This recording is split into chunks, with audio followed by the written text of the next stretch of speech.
I sat in my car in a coffee shop drive-thru, staring out the window while watching the rain pouring down on my windshield.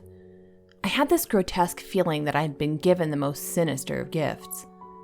Whenever I breathed now, I could see the rattling of glass or the tremors of random items on my dining room table. A thundering godlike gift for the ages. I proclaimed I would never touch that damn book again.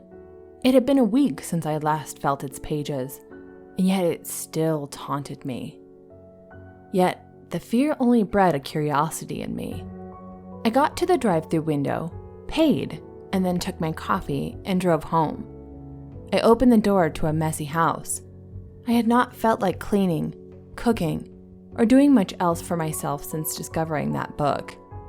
It fascinated me that there was magic born by telling stories.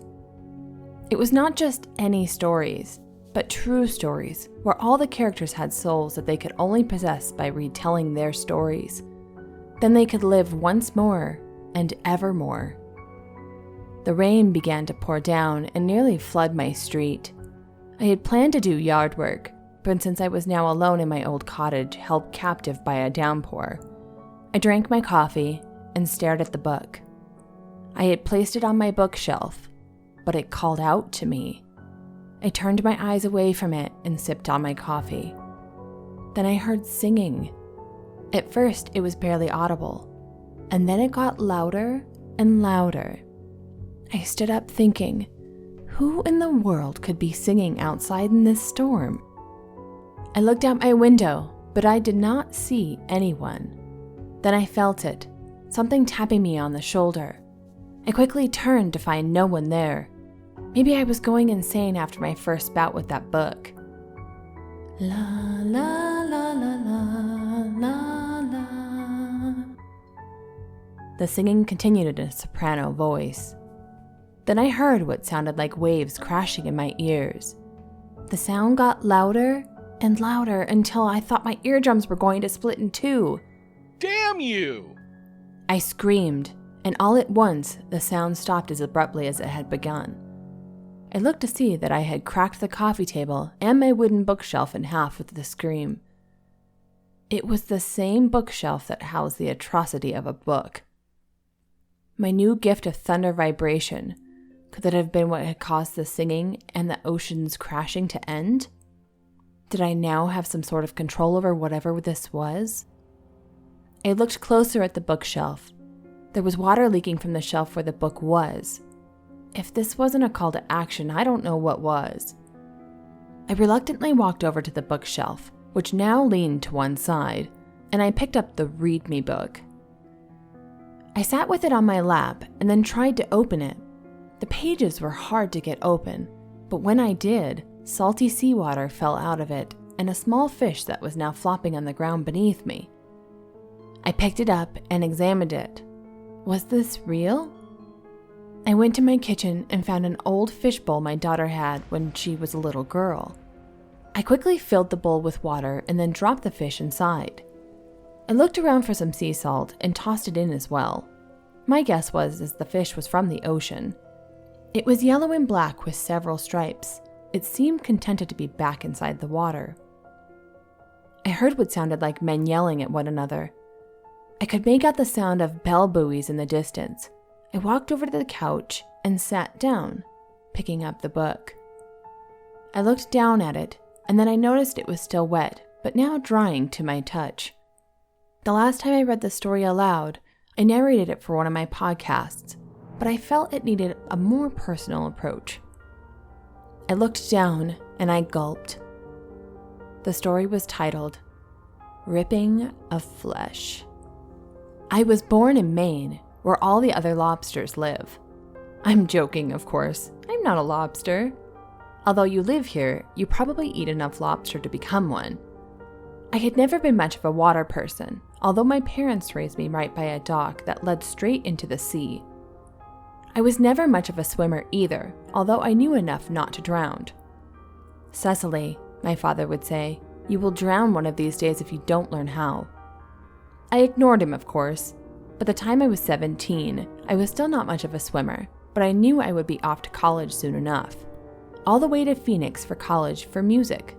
I loved to play the piano and sing to the tune of Stevie Nicks, Bob Dylan, and randomly, Loretta Lynn. The idea of living so far from the nearest water source sounded like heaven, especially if I had never had to endure the horrible sound of the buoy bell ever again in my life. So my story began on a Friday night. It was getting closer to the end of summer. You could already see the leaves changing and the temperature dropping. Yet my friends, my crew you could say, decided on a late night boat trip. I wasn't very fond of being out on a small boat in the daytime, let alone at night where you couldn't see beneath you. Black water under black starless sky was what waited on us that night.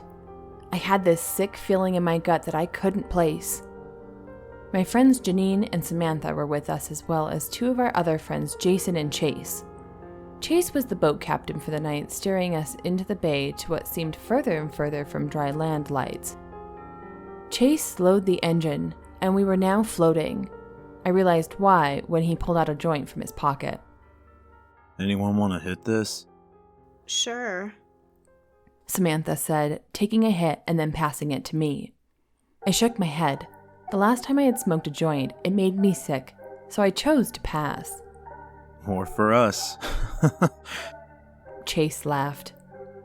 I rolled my eyes and continued watching the water. I tried not to look at it, but I was growing increasingly nervous.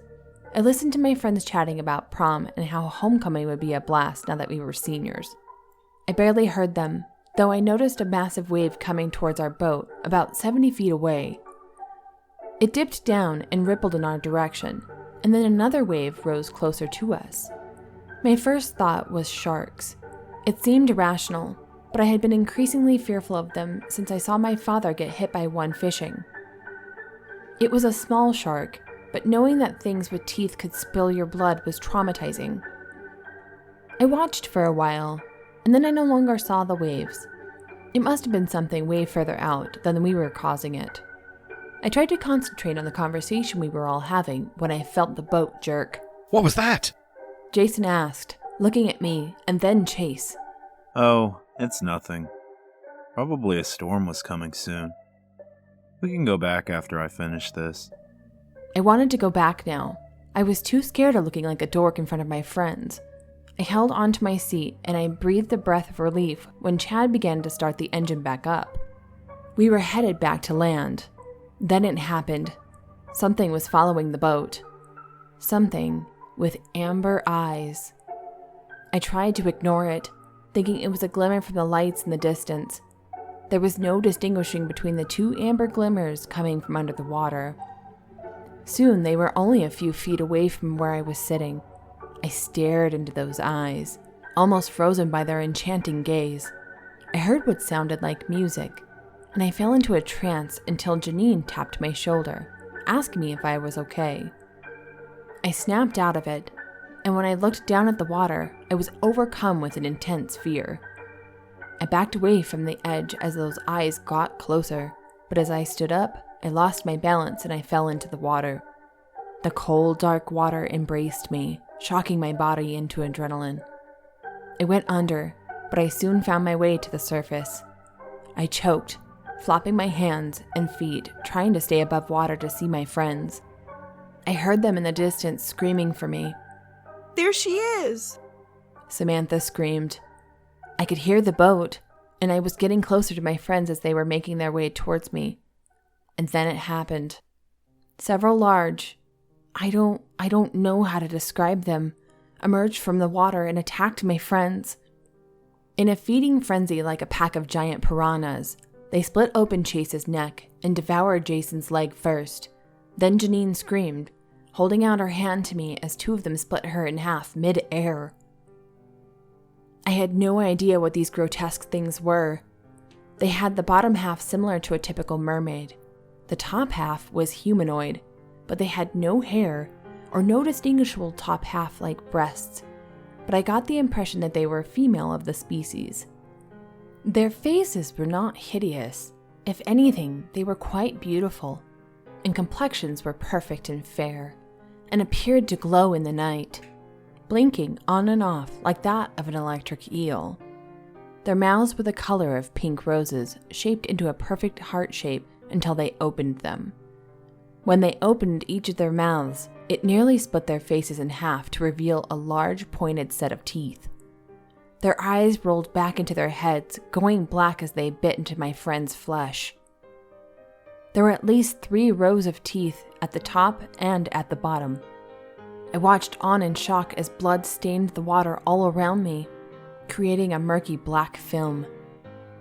Then, as I was reeling from seeing my best friends in the world murdered at these creatures' hands, one of them noticed me. It swam closer to me, and then it bit into my neck. As the creature bit into me, it stopped abruptly, screaming in pain. The boat engine was still running and had cut into her, and when it did, the engine stopped, and they all scurried into the deep below me. I don't recall how, but I got back to land. I don't remember any of it. When I woke up, my parents were in the hospital room on either side of my bed watching over me. I sat up feeling insatiable hunger. My head was sore, and my body ached. My father had a nurse bring me some dinner, and I gulped it down so fast they had to get me seconds. When I had eaten all of my food, I closed my eyes. My parents let me rest, and I fell into a deep sleep. I kept dreaming of my friends, trying to save them at any cost. It was only a dream, however. I woke up in the middle of the night, feeling very itchy all over my body, but one of those things bit me, especially in that spot. I rang for the nurse, and she came in to examine me. I explained what the issue was, and so the doctor was called. They thought I had some sort of infection, as now I had a terrible fever. They took my blood, and within a few hours, it was determined they had no idea what was wrong with me. The itching subsided within a few days, and I was sent home. My doctor thought that perhaps I had some sort of allergic reaction to something I had eaten that night. There was no firm explanation for it. My neck healed quickly, and there was only a scar now that where the creature had bitten me. It was strange to my doctor that I healed so fast after such a traumatic injury to one's flesh. It had been very deep, and if it had been just 1 centimeter deeper, it would have hit my artery. A few days passed, and I had friends and family filtering in my house, some grieving over our friends, and some family checking in on me to ensure I was okay. One of my visitors was Chase's older brother, Jake. He had been a sea captain for a large ocean rig. He had seen everything out there, but he wanted to talk to me about what killed his brother, as I was the last survivor. I told my tale of devastation. Jake nodded, taking my hand. I believe your story, Cecily, and I promise I'll find these monsters, and I will kill them all. Jake had been the only one that believed my story. My parents shrugged it off, thinking I had been so traumatized I was hallucinating the entire thing. I stopped talking about it. I missed school for the next 2 weeks, and I lost interest in nearly everything. Then something happened. I was standing in the shower, washing, when I grabbed the shampoo. I lathered up my hair when all of a sudden my hair began to fall out in clumps. I got out of the shower after rinsing off and combed my hair as best I could. It would not stop falling out. My mother took me back to the doctor because not only was my hair falling out, but I was growing thinner each day, even though I was eating everything in sight. I'm afraid that fish that bit her may have given her a parasite. It wasn't a fish, Mom, it was a monster. She had ignored me and kept on bitching at the doctor. I rolled my eyes, pulling my ball cap down over my face. My hair wasn't the only issue. My skin began to deteriorate as well. This is probably the grossest thing that has ever happened to me.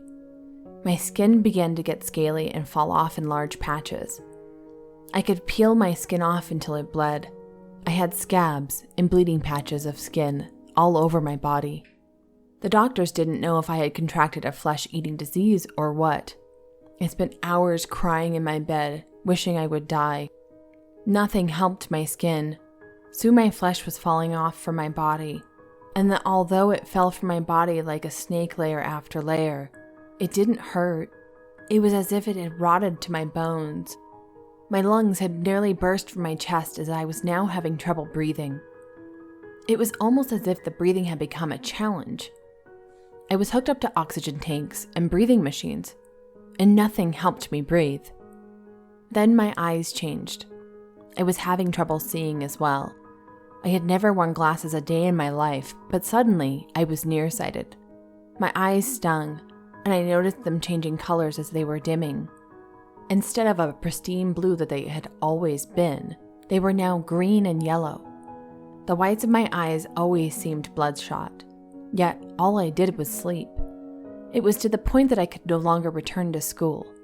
I had to stay home completing classes online. After all, our daydreams of homecoming dances and prom. My life was now one of death and decay. Then, I decided I would go out at night and throw myself at the mercy of those amber-eyed bitches. Maybe they would eat me like they ate my friends. I only knew I could not live this way any longer. I walked towards the dock slowly, as I could barely move without my body falling apart.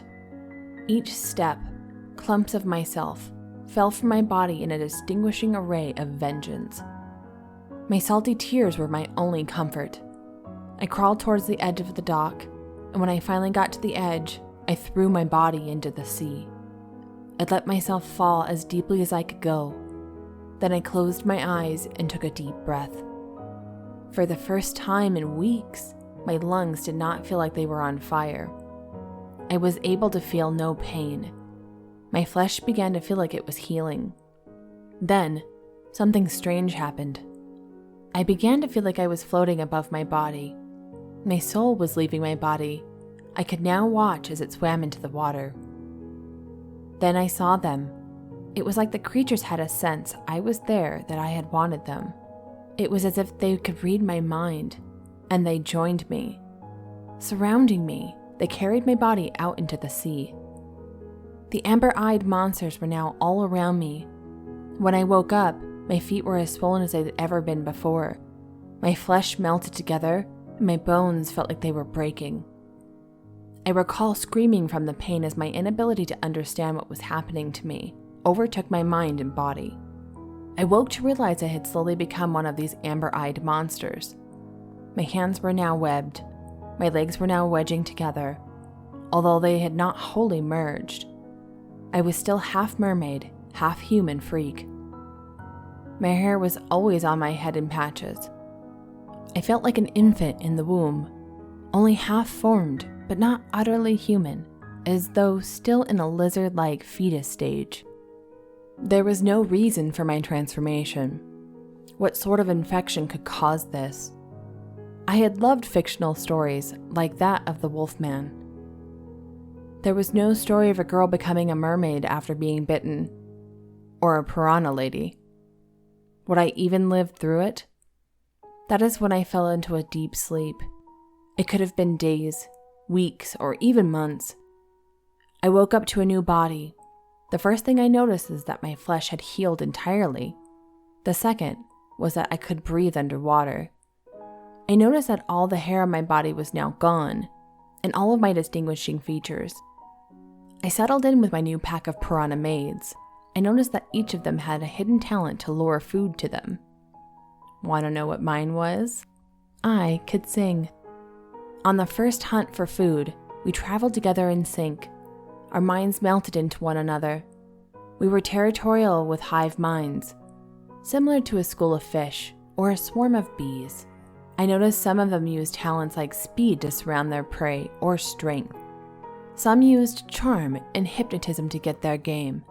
I sang beautifully to lure fishermen on boats to give up their catches to us quickly. Strangely enough, we were not frequent eaters of human flesh, although you grew a taste for it after a time, and only when there's nothing else. By now, I had long forgotten my friends. I was someone else.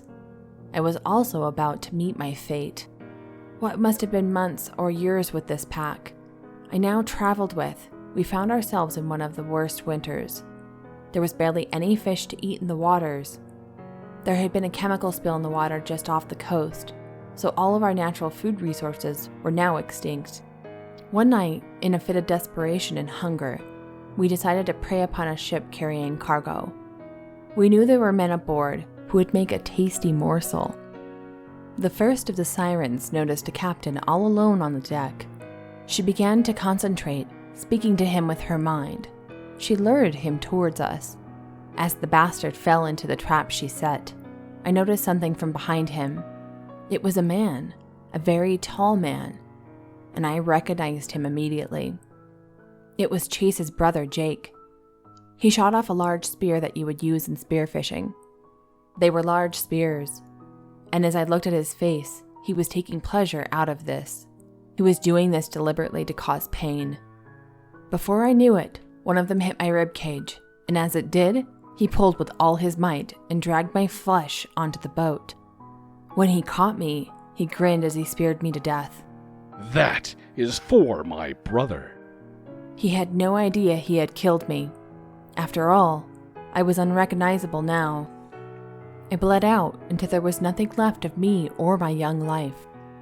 I took a deep breath after reading Cecily's story. Tears welled up in my eyes, and as they did, I felt the strangest urge to sing and play my old upright piano. This time I knew what my gift was. I looked down as my tears dropped onto the page. When they did, I could hear her whispering, "Thank you." More pages disappeared from the book, and more blood emerged from the book and back into my previously injured finger. I looked down as the book began to show me another story.